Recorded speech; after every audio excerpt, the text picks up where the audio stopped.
I'll never forget how I felt in the moment someone told me I had cancer, right? Like I'll never forget that.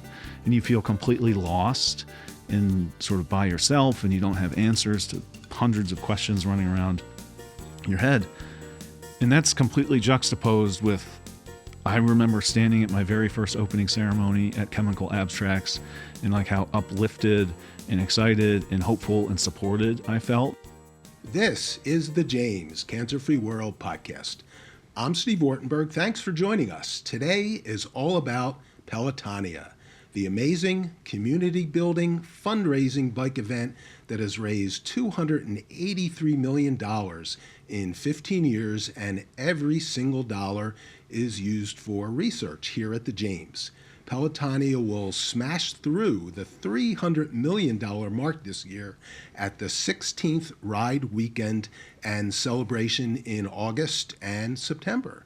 My guest is Joe Apgar, a cancer survivor, a longtime Pelotonia rider and fundraiser. Joe was recently named CEO of Pelotonia. He was previously the president, and former CEO Doug Ulman is now the vice chair of the board and the senior advisor to Joe and his Pelotonia team.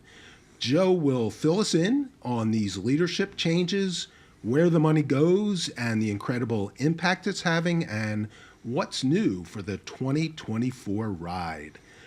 Welcome, Joe. Thanks for being on the podcast. Thanks for having me. It's good to see you, and I'm excited already about Pelotonia 2024. Registration just opened. So $283 million. Give us some sort of sense of the impact of that and where that money goes. Yeah, I mean, it's $283 million in 15 years is just far and away more than anyone ever thought sort of could have happened. And I've heard some of the amazing sort of founding stories of Pelotonia, and there's stories about how they hope to raise $35 million over a number of years, and it's sort of just blown all of that out of the water, and it's because of the community. I mean, the community has just sort of taken hold of the organization and the cause and the mission and the brand in a way that I think no one ever could have imagined. And so, I think the scale of impact that Pelotonia has been able to have is just, it's incredible, right? It's, the Pelotonia Institute for Immuno-Oncology was sort of launched in 2019. There's been close to 800 student fellowships funded by Pelotonia. There's been IDEA grants and IRP awards and sort of all of these other things. Amazing talent has been recruited from not only all over the country, but all over the world for people to bring their labs here to Columbus, Ohio, to the James, and set up and do their research here. And it's been, in large part, I think the money is a huge factor, right? It's expensive to bring sort of talent here and to set these things up. But the other thing, when you talk to researchers about why they came to Columbus, a lot of places have money, right? A lot of places can recruit talent and have money. What a lot of places don't have is the community and sort of the welcome into the community that these researchers are often able to have with their families, and the community support that people feel because of Pelotonia being here is absolutely incredible. And it's if you're going to bring some of the best talent in the world to your place to do research, the best thing that can happen is for them to be really happy and feel welcomed in the community. And I think that's what the Pelotonia community does so well. So you've said the word community a lot, and I agree that it's many communities, the community of riders and volunteers. But I think what you're getting at is the people who come here, the doctors and scientists, they become part of the Pelotonia community and get to know the riders, the volunteers, and they've talked about it on this podcast, that was one of the reasons they came here. Yeah. That to know that there's this community support, raising millions, encourages them to come here because they know they'll get support and funding. Yeah. Yeah, I think it's that, and I think it's the environment too. I mean, you hear Rafe Pollack talk a lot about just how collaborative the environment is, and I've heard so many of the researchers say just all the different places they've been in their career, this is the stop that has just sort of blown them away from a collaboration standpoint, from a people reaching across and willing to help standpoint. And so, a lot of that is what I would say feels like Columbus. I didn't grow up here, and it's sort of all of those attributes of Columbus that I've found make this a really great place to live. It's all those attributes that also make this a really great place to do research. Yeah, that's a good point. We're both from Pennsylvania. Both from PA. And we both joined the Pelotonia community before we worked you with Pelotonia, before I worked with the James. Yeah. So let's talk a little bit about that. I was at the first ride. You weren't able to because you were still recovering. Yeah, I missed the first two. Because you couldn't physically because of your cancer recovery. But what's that like joining the community for you, the team you joined and the people you met? Yeah, so I joined in 2011, was my first ride. I had gotten sick and diagnosed with cancer when I was still in college back in Pennsylvania, and then my care was moved to the James because I sort of had planned to move here to work at a place called Rockbridge Capital, and so my care got transferred here. I met my doctor, Steve Clinton, who is still my oncologist today. But wait, there's a good story about how you met him, how you met someone who introduced you to him, which is actually, to me, is a perfect example of the Pelotonia community. Yeah, and that story actually is even broader. So in July of 2008, so I had moved here in June of 2008. July of 2008, there was a Live Strong Summit here that was hosted on campus by Ohio State. And Live Strong, sort of the preeminent sort of cancer advocacy organization, then run by a gentleman named Doug Ulman, was doing these summits around the country because it was an election year. And they were really campaigning around sort of, cancer has no politics in it, right? It sort of impacts everybody. And so they were getting a lot of the candidates to wear Live Strong wristbands. And so they had this amazing summit here. And I had been sort of diagnosed, and I had actually reached out to people at Live Strong after I learned this event was coming. And I said, I'm brand new to town. I moved here a week ago. I saw you're doing this event. I was diagnosed with cancer a couple months ago. Could I go and just see what this is all about? And so they sort of gave me tickets, and I was able to go. I corresponded with a bunch of people at the Live Strong headquarters. And I went, and Mike Caligiuri spoke. This guy, Doug Ulman, spoke. Lance Armstrong spoke at this thing. And then on Sunday night, they had an event at the Columbus Zoo, because that's what you do when you show off Columbus. One of the things you show off is the zoo. So I went there, and I had actually, at the event, reconnected with someone I went to high school with, ironically enough. And he and I were walking around, and I had said to him that I hadn't found sort of an oncologist yet in town. I'd only been here a couple weeks, and where my care had been transferred to originally was not the experience I was desiring. It was not at Ohio State. And I saw Dr. Caligiuri. I recognized him from being on stage, and I saw him with his family looking at one of the animal exhibits, and I walked over, I introduced myself, and I said, this is my story. I'm recently diagnosed with cancer. I just moved here. I don't have any family here. Can you help? And the next morning at 6 a.m., I still have the email. 6 a.m., I had an email from Dr. Caligiuri, and it wasn't even like he said, you email me. He took my information. He emailed me. He copied Steve Clinton, and he said, Steve, please take care of this guy. And I saw Steve Clinton that week, and I've been a patient at the James ever since. Wow, and I have a similar story in that I have a friend who's a rider who was diagnosed with prostate cancer at a different facility. He wasn't thrilled, and he knows about my connection to the James, and he's a Pelotonia rider too. I emailed Steve Clinton, who'd been on the podcast.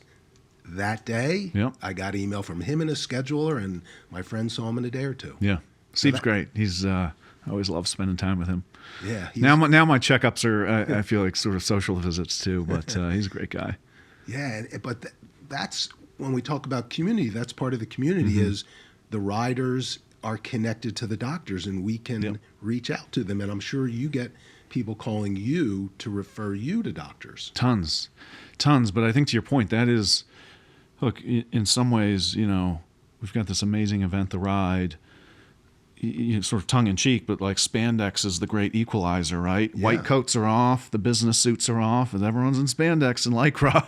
And so everybody's sort of like more approachable in a way. And the doctors get to sort of mingle with the community. And, it's these people that, to a lot of us, are heroes, right? I mean, you see signs all throughout the route. Thank you, Dr. Cohn, for saving my life. Or, thank you, Dr. Insert here, like you saved my mom or my dad.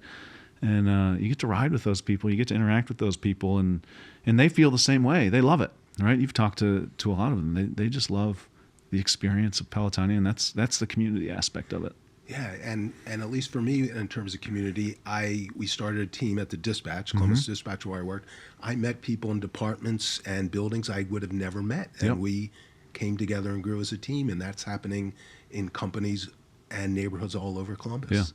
That I don't know. Do you think that was something that the founders thought would happen, or was just a wonderful coincidence?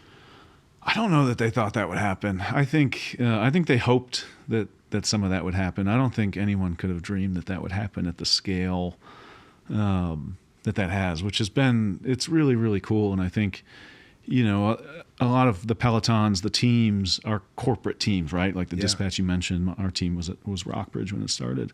But there's also these community groups that are just thriving. You've got Simply Community, you've got Girls with Gears, you've got Stephanie's Team of Hope, you've got sort of all these neighborhood community groups who've just become this place where, people meet. We've had, proposals at the finish line in Pelotonia, people who've gotten married, people who have developed friendships where they now travel all over the world. It's kind of like this amazing social experiment in a way. I've never seen a proposal at the finish line. I've seen, I think, 2 proposals really? Since I've been on staff, which is, almost 8 years. And it's, I wasn't aware that they were going to happen. Did they say yes both times? Yeah. Oh, yeah. That would have made for a fun story. Was it 2 riders, or was it someone waiting for their significant other at the finish line? So one I remember was a rider and sort of a spectator, and I think the other one might have been 2 riders. I'm light on the details, the but reporter in me wants to know more about these stories. Yeah, wow, we can get you some info on that. But Pelotonia is all about love. It is. I mean, hey, whatever makes it happen. Wow. So tell us a little bit about the new roles for you and Doug. And you two have been leading Pelotonia for the past 5, 6, 7 years. Yeah. But what are the changes going to be, and how's that going to help you grow Pelotonia?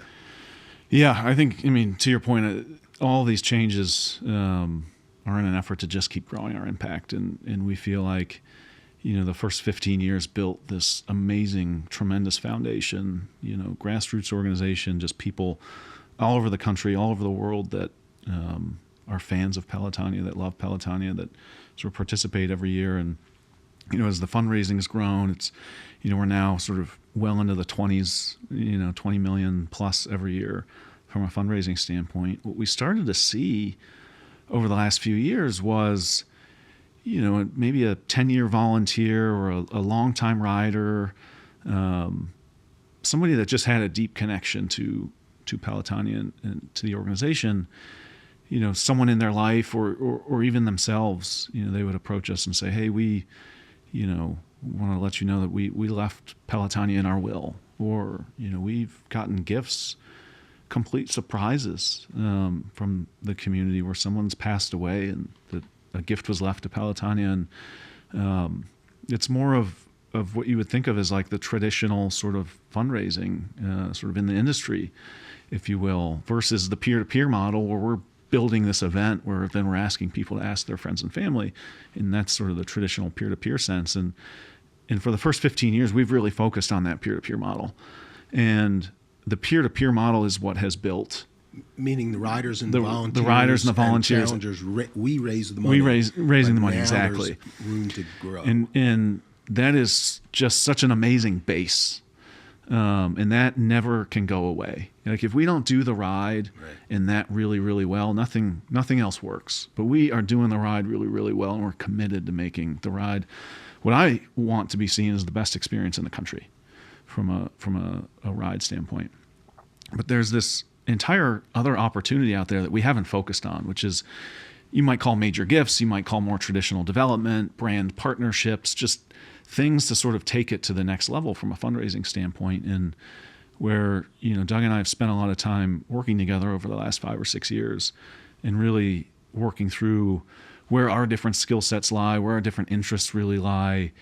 We found ourselves in this position to make this leadership change and give him this sort of time as vice chair of the board.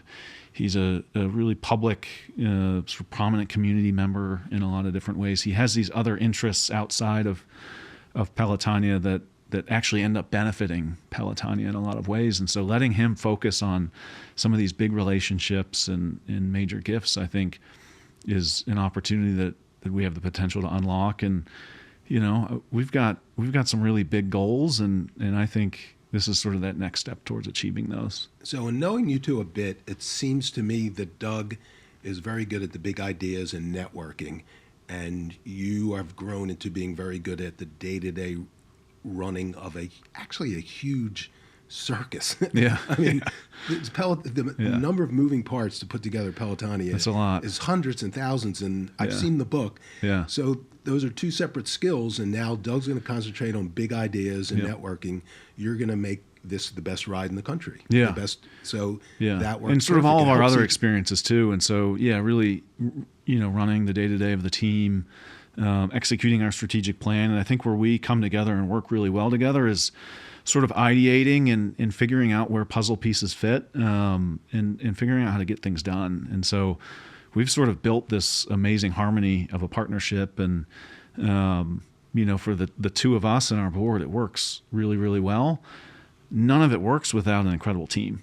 And so we spend just a ton of time making sure we've got the right people in the right seats. And, you know, we've got usually between 16 and 18 people sort of during the year full time on our team that, you know, come in every day and commit themselves to giving our community, and whether that's a group of people or whether that's a single individual, but giving people the best possible experience in whatever way they're interacting with us. And so it's not like we just come in and think about, like, how do we make something so great for the riders?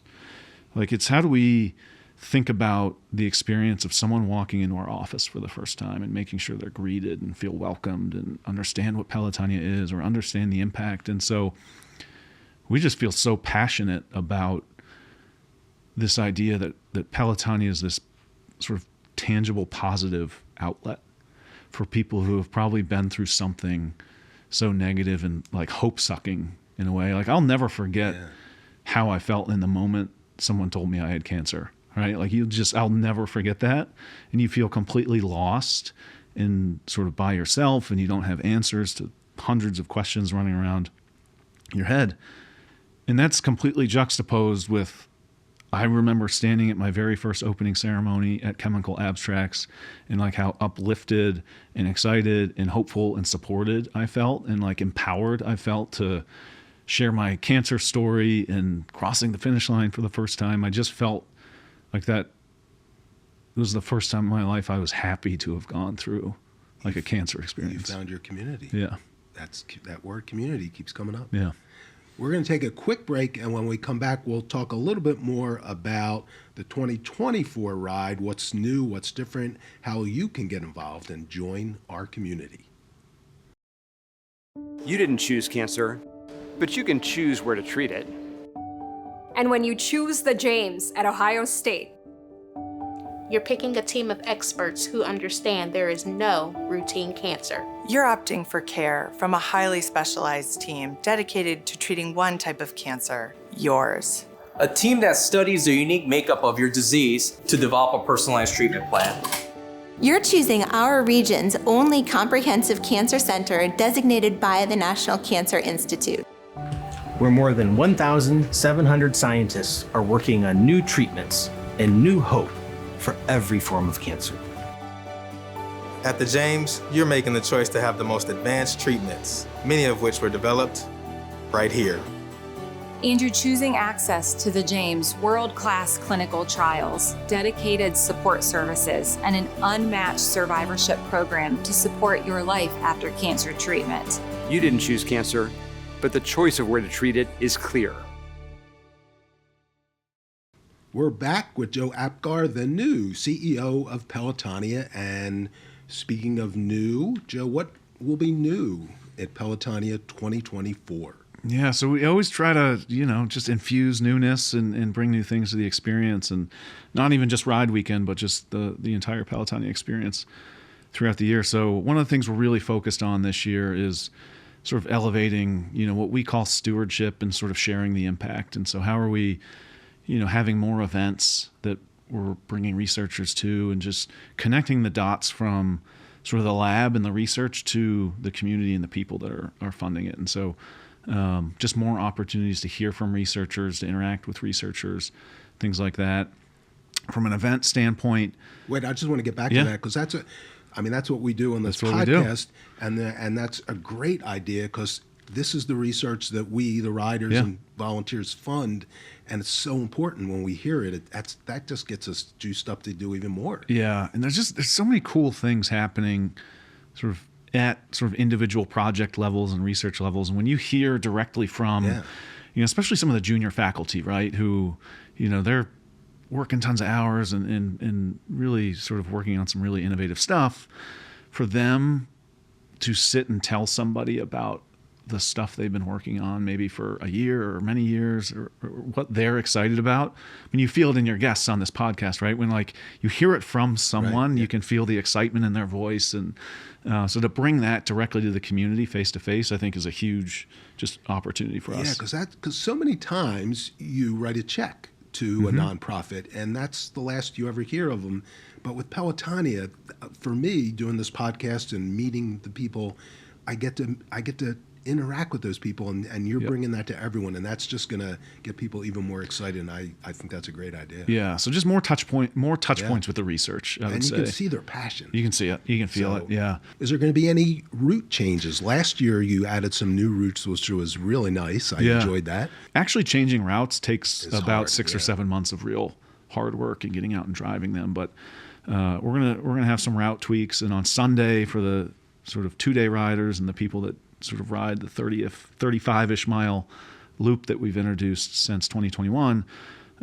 Those will feel all new on Sunday, so that'll be really fun. And then, opening ceremony last year in 2023, we had a really fun music act that sort of ended the program, which went over really, really well. And I think we sort of redid the way we thought about the programming for Friday night, and vendors, and just how quick the program can be, and really ending with music and a party vibe, and people felt like they could kind of come and go more easily. So we're going to keep that format. We've got a great band lined up already that I'm not going to spoil quite yet, but there's an amazing story that comes with the band that's going to play. Oh, do they have a cancer connection? There's a cancer connection there. It's not Sheryl Crow. It's really special. It's not Sheryl Crow. I don't want to start that. I feel like I have a Sheryl Crow fan here. It's not Sheryl Crow. Well, she was here before. She was here in what would that have been? 2015? I don't 14 maybe. I think end of 2014. But and then Gravel Day. So we're keeping the same routes for Gravel Day. We're starting in Nelsonville, the same sort of Snow Fork Event Center again. But there's a huge opportunity for us to grow that event and to just continue to elevate the experience. For a first-year event, it was amazing last year. There's so much potential for us to think about how we include things on Friday night. And we heard loud and clear from the participants last year that, can we figure out a way to do camping and some stuff like that? So great. We're going to figure out some fun stuff for Gravel Day. I heard good things from the people that did the gravel route. Gravel Day was hard, but it was a fun type of hard. It's so scenic and so rural and quiet and beautiful. You kind of forget. Yeah. I mean, you're only an hour away from downtown. You kind of forget like how amazing it is down in Hocking Hills. And I'm not one usually to stop and take pictures on my own bike ride, and I took about 20 pictures along the route. Part of it is I had to stop and take a break too. Yeah, exactly. I had to get off and get a little breath. They seem to be at the bottom and top of hills that you took pictures. Exactly. So how can people get involved? As there's many ways to get involved. So what advice do you give to people to get involved and become part of the growing Pelotonia community? Yeah. So it depends on your level of interest, your level of fitness, your willingness to get on a bike. But if someone's interested in riding, start with the 25 or 50. Both are super approachable. The 25 with a little training, I think most people can do.